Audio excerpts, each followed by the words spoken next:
নমস্কার, কলকাতা টিভি ডিজিটালে আপনাদের স্বাগত জানাই।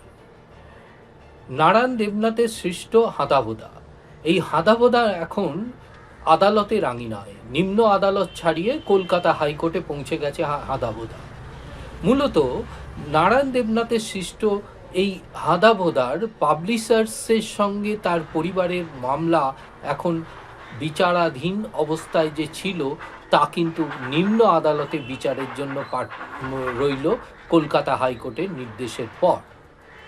পরিবারের দাবি 2012 সালে নারায়ণ দেবনাথের এই হাঁদাভোঁদার যে পাবলিকেশন এবং তার বিক্রির সত্তা দেওয়া হয়েছিল এক পাবলিশার্সকে। সেই পাবলিশার্সের তাদের দাবি যে 2012-র পর 2 বছর তাদের সেই মেয়াদ ছিল, কিন্তু 2 বছর পরেও তারা সেই প্রকাশনা এবং তার বিক্রির কাজ তারা করে যাচ্ছে। তা নিয়েই একটি বাণিজ্যিক মামলা দায়ের হয় নিম্ন আদালতে। নিম্ন আদালত পরিষ্কার নির্দেশ জারি করেন যে 9 ফেব্রুয়ারি পর্যন্ত এই প্রকাশনা কর্তৃপক্ষ সেই বইয়ের বিক্রি এবং প্রকাশনার কোনো কাজই তারা করতে পারবেন না।